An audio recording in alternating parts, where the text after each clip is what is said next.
कक्षा 11 की पोएम जिसका नाम है ए फोटोग्राफ। इसकी रचयिता का नाम है शर्ली टॉलसन। इसमें कुल 3 स्टंजा है और 3 स्टंजा के ट्रांसलेशन को अपन पढ़ने का प्रयास करेंगे। तो आरंभ करते हैं। पहला stanza, the cardboard shows me how it was. यह सख्त गत्ता जिसके ऊपर एक चित्र बना हुआ है, यह चित्र अभिव्यक्त करता है, बताता है कि वह यानी कवयित्री की माँ बाल्यावस्था में कैसी दिखाई देती थी। कार्डबोर्ड को हिंदी में कहते हैं मोटा सख्त गत्ता, यानी हार्ड पेपर का बना हुआ कागज़ जिसे बोलते हैं कार्डबोर्ड कहते हैं। इसमें चित्र शर्ली टॉलसन की माँ का है और उसमें उसकी माँ की उम्र करीब 12 वर्ष के आसपास की है। तो अपने माँ के चित्र को देखने के बाद में उस चित्र की विशेषताओं को वो बताती है कि मेरी माँ कैसे देखती है।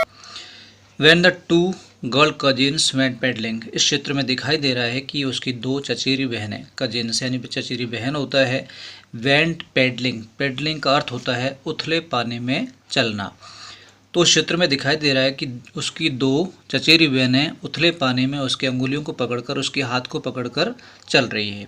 Each one holding one of my mother's hands, दोनों उसकी माँ के हाथों को पकड़े हुए है, होल्डिंग यानी थामे हुए। And see the big girl some 12 years or so, इस क्षेत्र में जो सबसे बड़ी दिखाई दे रही है जो इस कवयित्री की माँ है, इस क्षेत्र में उस कवयित्री की माँ की उम्र करीब 12 वर्ष के आसपास है। Next stanza, Shirley Toulson next आगे लिखती है, all 3 stood still to smile through their hair at the uncle with the camera. तीनों इस चित्र में इस तरह से दिखाई दे रही है जैसे वह उस चित्र या उनके फोटोग्राफ को खींचने वाले अंकल की तरफ स्माइल कर रही है, मुस्कुरा रही है। A sweet face my mother's that was before I was born, साथ में कवित्री बोल रही है कि इस चित्र में मेरी माँ का चेहरा काफ़ी सुंदर है और यह सुंदर चेहरा मेरे जन्म से पहले का था। And the sea which appears to have changed less washed their terribly transient feet. इस प्रकार कवित्री यह भी कहना चाहती है कि वह समुद्र जो उनके पैरों को धो रहा है वह अभी भी उसी प्रकार का जिस तरह से चित्र में दिखाई दे रहा है, लेकिन वह समुद्र जिनके पैरों को धो रहा है वो पैर क्षणिक थे, अल्पकालिक थे। इस प्रकार कवित्र ने यहाँ पर एक प्राकृतिक चीज़ की सौंदर्य का वर्णन किया और कहा है कि प्राकृतिक चीज़ हमेशा स्थायी रूप में रहती है और जो क्षणिक वस्तुएं हैं वो पल भर के लिए होती है। इस प्रकार कवित्री ने उस चित्र में उसकी माँ के चेहरे के बारे में वर्णन किया है और उस अंकल के बारे में कहा है कि अंकल कौन सा कार्य कर रहा था, और साथ में समुद्र की विशेषताओं को उसने कहा है कि समुद्र कभी भी परिवर्तित नहीं होते हैं, जबकि समुद्र जिस पैरों को धो रहा था वो पैर ही टेरिबली ट्रांजिएंट थे। टेरिबली ट्रांजिएंट का अर्थ होता है अल्पकालिक या कम समय के लिए या क्षणिक होता है। इस तरह हमने फोटोग्राफ जो कविता है इसकी शुरू के स्टंजा को हमने पढ़ लिया है। आगे कवित्री कहना चाहती है, Some 20-30 years later, she would laugh at the snapshot, कि इस चित्र के खींचे जाने के बाद करीब 20 और 30 वर्षों के बाद उसकी माँ कहा करती थी इस चित्र को देखने के बाद, और देखने के बाद वो हंसा करती थी और कहती थी, बेटी एंड डोली, यानी जो 2 लड़कियाँ उसके साथ में थी उनके नाम थे बेटी और डोली। तो वो 20 साल के बाद में जब चित्र को उसकी माँ ने देखा था या देखने का प्रयास करती थी तो उसके बाद में उसको देखने के बाद हंसती थी और साथ में ये बोलती थी, सी Betty and Dolly see would see and look how they dressed us for the beach. वो दोनों से बोलते कि देखिए बेटी और डोली कि हमारी प्रारंभिक बाल्यावस्था में हमारे घर वाले या हमारे पेरेंट्स किस तरह की पोशाक पहनाकर बीच यानी समुद्र के किनारे पर भेजते थे। इस तरह से वह बेटी और डोली से बात 20 वर्षों के बाद में बोलती थी। The sea holidays was her past, और समुद्र पर बिताए गए जो छुट्टियों के दिन थे वह उसकी माँ का अतीत था। Mine is her laughter both rye with the laboured is of loss, और यह दोनों इस चित्र में जो दिखाई दे रही है, और वो बेटी और डोली तो इस दुनिया में है लेकिन उसकी माँ यानी कवित्री की माँ शर्ली टॉलसन की जो मदर है वो इस दुनिया में नहीं है।